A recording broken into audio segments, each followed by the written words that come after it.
الحمد لله الحمد لله الذي خلق الإنسان في أحسن تقويم ثم رددناه أسفل سافلين إلا المؤمنين المخلصين. أشهد أن لا إله إلا الله وحده لا شريك له شهادة تنجينا إلى يوم الدين. وأشهد أن سيدنا ونبينا محمدا عبده ورسوله المبعوث رحمة للعالمين. اللهم فصل وسلم وبارك عليه وعلى آله وأصحابه ومن تبعهم إلى يوم الدين. أما بعد، يقول الله تبارك وتعالى في محكم تنزيله وهو أصدق القائلين: أعوذ بالله من الشيطان الرجيم. بسم الله الرحمن الرحيم. يا أيها الذين آمنوا اتقوا الله حق تقاته ولا تموتن إلا وأنتم مسلمون. صدق الله العظيم. فيا عباد الله، أوصيكم نفسي وإياكم بتقوى الله وطاعته فقد فاز المتقون. Hadirin jamaah Jumat yang dirahmati dan dimuliakan Allah Subhanahu wa taala, marilah kita senantiasa memanjatkan puja dan puji syukur kepada Allah Subhanahu wa taala yang telah melimpahkan berbagai macam karunia nikmat-Nya kepada kita, dari nikmat yang kecil sampai yang besar, nikmat yang sedikit dan yang banyak. Dan yang paling utama adalah nikmat iman, nikmat Islam, nikmat beribadah kepada Allah Subhanahu wa taala sebagai wujud rasa syukur kita kepada Allah dengan terus istiqamah menjaga ketaatan kita, menjaga ketakwaan kita, menjaga ibadah kita agar selalu ingat kepada Allah Subhanahu wa taala baik dalam keadaan senang maupun dalam keadaan susah, dan selalu menjaga diri kita dari perbuatan-perbuatan dosa dan maksiat kepada Allah Subhanahu wa taala, sehingga pada akhirnya kita semua mudah-mudahan akan diwafatkan Allah dalam keadaan husnul khatimah. Amin ya Allah ya rabbal alamin.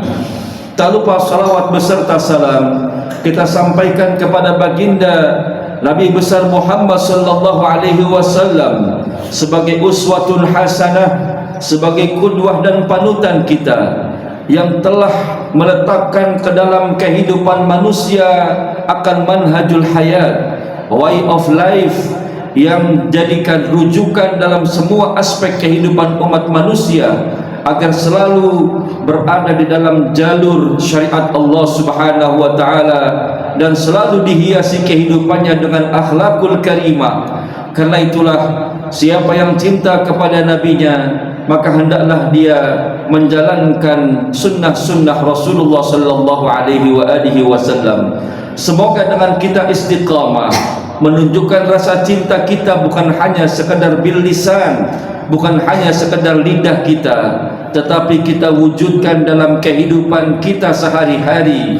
Maka mudah-mudahan kita nanti di yaumil qiyamah dapat berkumpul bersama baginda Rasulullah sallallahu alaihi wasallam dan layak untuk mendapatkan syafaatul uzma. Amin ya Allah ya rabbal alamin. Hadirin jamaah Jumat yang dirahmati dan dimuliakan Allah Subhanahu wa taala, karena itulah maka kita diperintahkan untuk mewujudkan ketakwaan kita dengan cara yang sebenar-benarnya. Salah satu yang dapat kita lakukan untuk mewujudkan ketakwaan kita kepada Allah Subhanahu wa taala adalah dengan mewujudkan sikap at-tawazun, yaitu sikap keseimbangan dalam memenuhi segala kebutuhan-kebutuhan kita sehari-hari. Kenapa kita harus melakukan keseimbangan dalam kehidupan kita sehari-hari?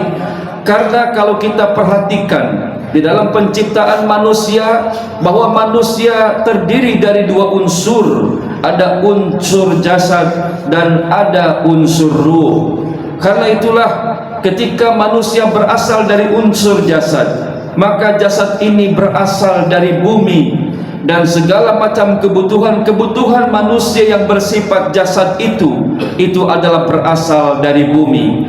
Hal itu telah ditegaskan oleh Allah Subhanahu wa taala di dalam Al-Qur'anul Karim dalam surah Al-Mu'minun ayat 12. Allah berfirman, A'udzubillahi minasyaitonir rajim. Bismillahirrahmanirrahim. Walaqad khalaqnal insana min sulalatin min tin. Dan sungguh kami telah menciptakan manusia berasal dari saripati tanah. Ini menunjukkan bahwa ketika manusia secara jasad berasal dari bumi, maka ia membutuhkan makanan-makanan yang berasal dari bumi. Karena itulah manusia akan menjadi sehat kalau dia memenuhi segala nutrisi gizi yang dibutuhkan oleh tubuh manusia, oleh jasad manusia, berupa makanan yang sehat, makanan yang tidak mengandung mudarat, tentunya adalah makanan yang halal lagi thayyib. Maka berbeda dengan jasad, sedangkan ruh itu telah diciptakan oleh Allah Subhanahu wa taala, itu berasal dari langit. Berbeda dengan jasad, di mana Allah Subhanahu wa taala telah meniupkan ruh tersebut langsung dari Allah Subhanahu wa taala. Hal itu telah ditegaskan oleh Allah dalam Al-Qur'an surah Al-Hijr ayat 29. A'udzu billahi minasyaitonir rajim. Fa idza sawaituhu wa nafakhtu fihi min ruhi faq'u lahu sajidin. Dan ketika aku telah menyempurnakan ciptaan manusia, kemudian aku tiupkan ruh ke dalam jasadnya, sehingga mereka tertunduk sujud kepadaku.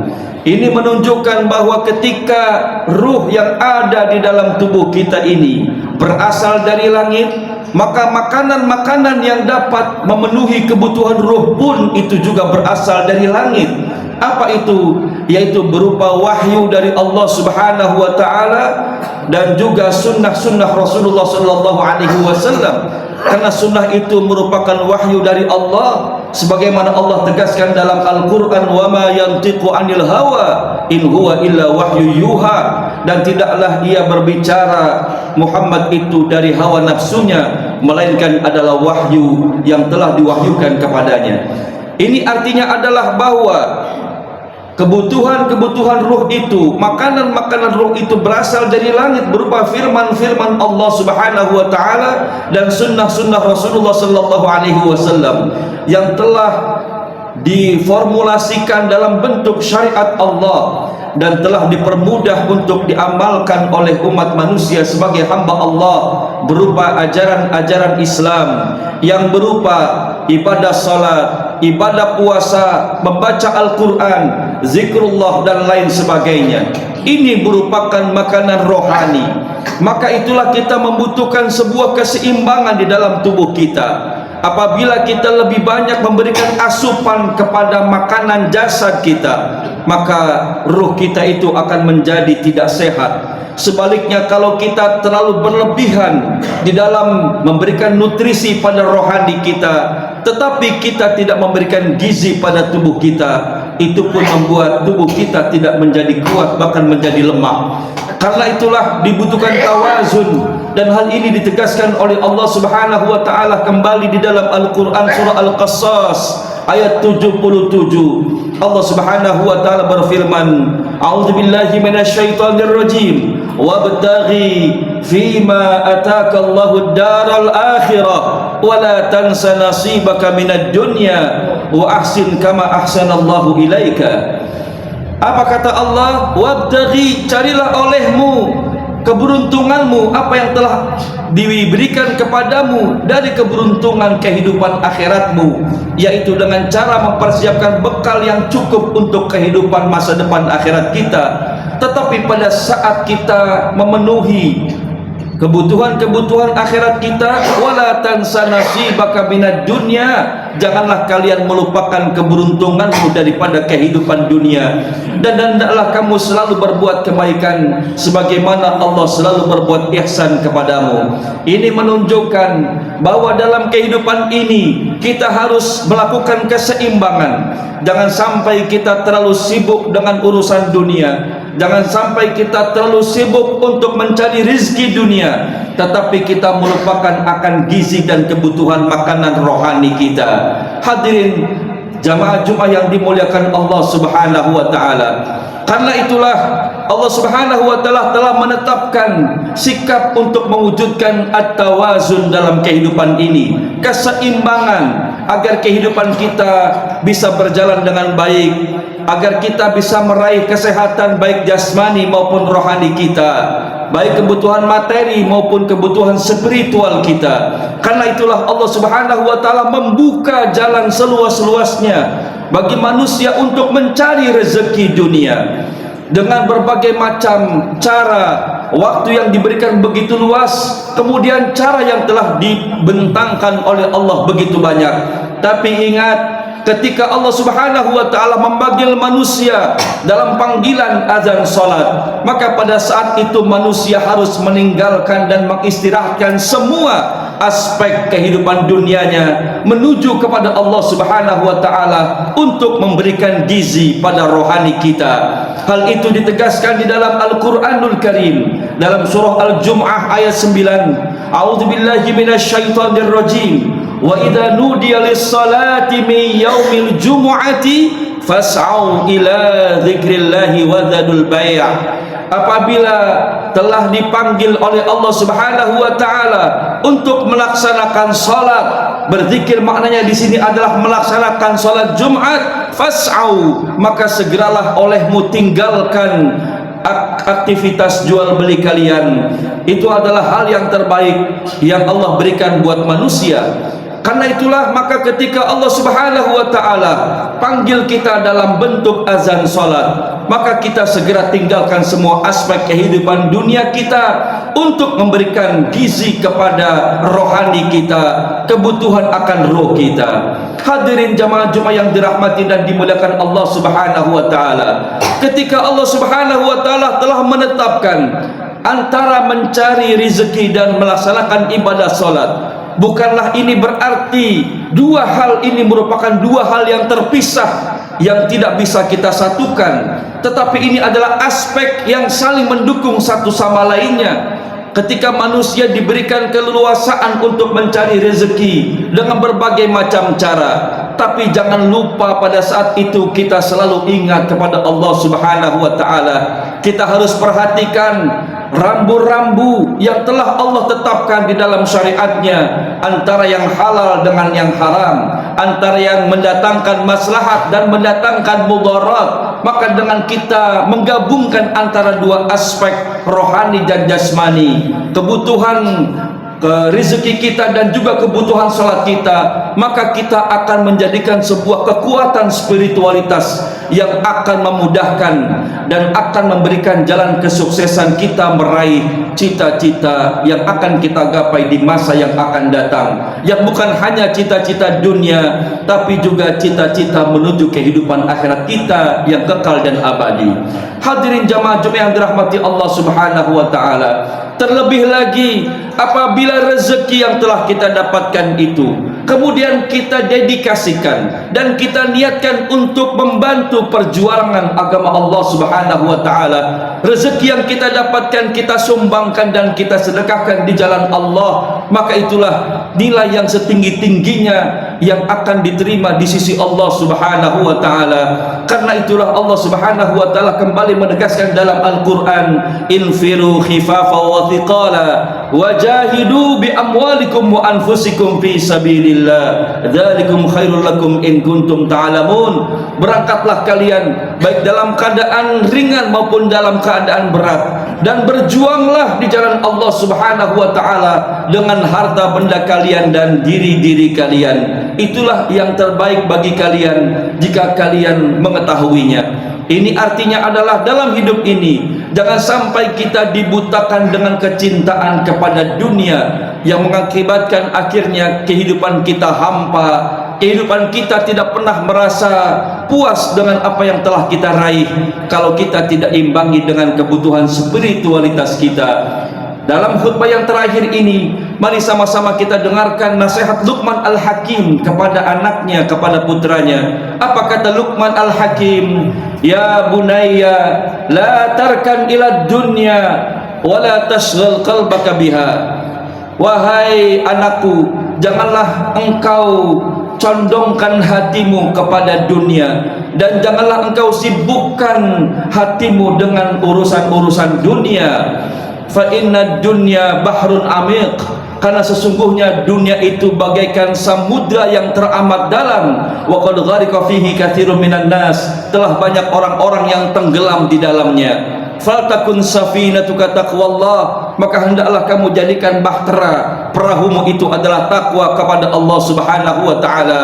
Wa hashwuha al-imanu billah, dayungnya itu adalah iman kepada Allah. Wa syira'uha at-tawakkulu 'ala Allah, dan layarnya itu adalah selalu tawakal kepada Allah Subhanahu wa taala. La'allaka tanju, semoga kamu menjadi orang-orang yang selamat. Inilah bentuk pelajaran berharga dalam hidup ini. Buatlah keseimbangan dalam kehidupan antara kebutuhan duniawiyah dan kebutuhan ukhrawiyah. Semoga Allah akan mudahkan jalan bagi kita, sukses segala apa yang kita cita-citakan dan akan tercapai dengan mudah, dan dapat kita persiapkan untuk masa depan akhirat kita juga. Amin ya Allah ya Rabbal Alamin. Barakallahu li wa lakum fil Qur'anil azim, wa nafa'ani wa iyyakum bima fihi minal ayati waz zikril hakim. Aqulu qawli hadha wa astaghfirullahal azim li wa lakum wa lisairil muslimina wal muslimat wal mu'minina wal mu'minat fastaghfiruh innahu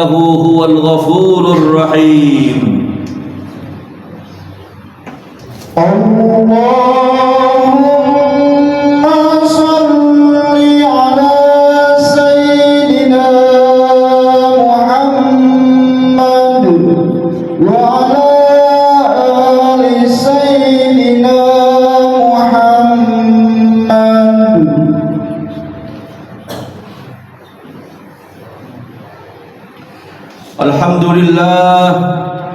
Alhamdulillahilladzi amarna bil ittihadi wal i'tisami bihablillahil matin. Ashhadu an la ilaha illallah wahdahu la syarika lah. Iyyahu na'budu wa iyyahu nasta'in. Wa ashhadu anna sayyidana wa nabiyyana Muhammadan abduhu wa rasuluh al-mab'uts rahmatan lil alamin.